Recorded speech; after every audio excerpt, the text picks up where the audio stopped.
Alors, nous allons maintenant voir comment supprimer des données au sein de notre table. Donc, pour supprimer des données, l'opération est relativement simple. Il suffit de faire un delete from suivi du nom de la table et ensuite la condition. Alors, je vous propose un exemple tout de suite. Dans le précédent chapitre, on avait créé différents utilisateurs avec des noms et des prénoms différents. Et maintenant, ce que j'aimerais bien faire, c'est par exemple supprimer cet utilisateur-là. Donc, je vais démarrer les requêtes SQL et on est parti. Donc je vous l'ai dit, la première partie c'est delete from, le nom de la table, utilisateur. Donc cette requête, si on la met telle qu'elle, elle va avoir pour effet de supprimer tous les utilisateurs. Ça veut dire ça supprime toutes les lignes. Cette commande n'est pas faite que pour supprimer une seule ligne.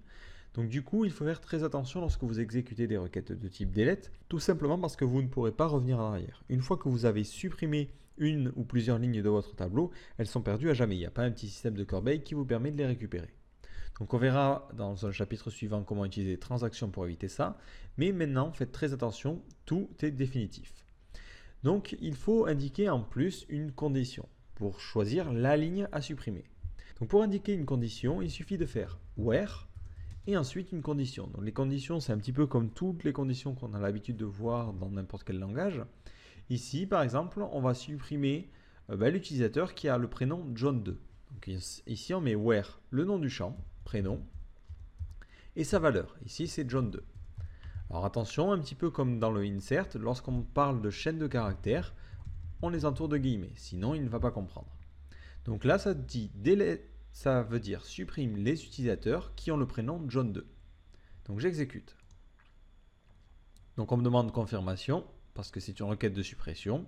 Je clique sur OK. Et si maintenant je réaffiche mes différentes requêtes, mes différentes données, vous voyez bien ici du coup que l'utilisateur qui avait le prénom John2 a été supprimé. D'ailleurs, une sécurité que vous allez voir assez souvent, c'est de rajouter une limite. Alors, ce que l'on peut faire, c'est dire de ne supprimer que les 3, 4, 5, 6 prochaines lignes. Donc pour cela, on fait limite suivi d'un chiffre. Par exemple, si on met limite 1, ça veut dire mais ne fait cette opération que sur une seule ligne. Donc là, vous allez me dire, le limite, il ne servait à rien. En fait, c'est plutôt une sécurité. C'est-à-dire que si vous faites une erreur au niveau de votre condition, par exemple, je l'oublie, et que vous exécutez la requête, ça permettra de faire l'erreur que sur une seule ligne. Donc là, vous voyez qu'il a supprimé seulement la première ligne. Alors que si je n'avais pas mis ce limite et que j'avais fait une erreur dans ma requête, j'aurais supprimé toute ma table.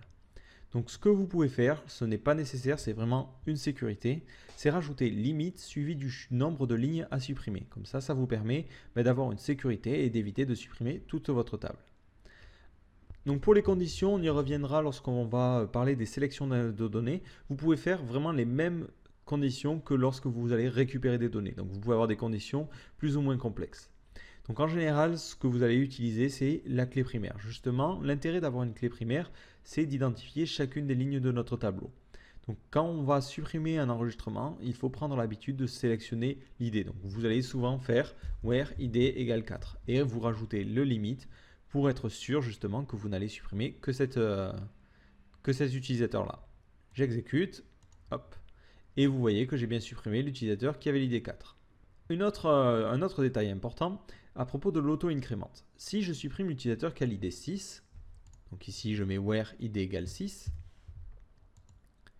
et que maintenant j'insère un nouvel utilisateur, donc insert into, donc essayez de la faire vous-même, ne recopiez pas forcément ce que je vais écrire, essayez de pratiquer en même temps. Donc ici j'insère un utilisateur, et je vais juste lui mettre son nom. J'exécute. Donc là, vous voyez du coup que ce nouvel utilisateur a l'id 7. Alors c'est un petit détail, mais ça a quand même son importance. Un ID ne sera jamais réattribué. Même si vous supprimez le dernier enregistrement, l'auto-incrément va continuer à s'incrémenter. Donc même si vous supprimez l'utilisateur, par exemple ici qui a l'id 6, l'id numéro 6 ne sera jamais réattribué. Donc d'ailleurs, si vous souhaitez supprimer toute une table, vous pouvez faire juste un delete from le nom de la table.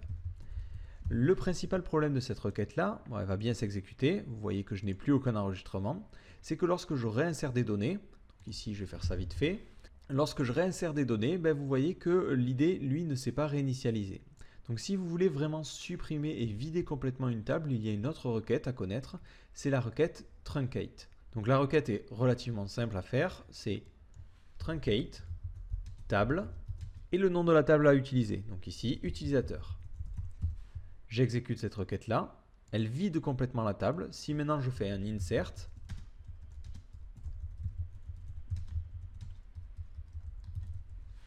et que j'exécute, automatiquement l'auto-incrémente et toutes les propriétés de la table ont bien été vidées, réinitialisées. Voilà, donc le truncate est plus efficace. Si vous choisissez de vider une table et que vous voulez en plus réassigner les idées, utilisez plutôt le truncate que le delete. Le delete n'a pour effet que de supprimer les enregistrements. Il ne réinitialise pas les propriétés de la table. Donc qu'est-ce qu'il faut retenir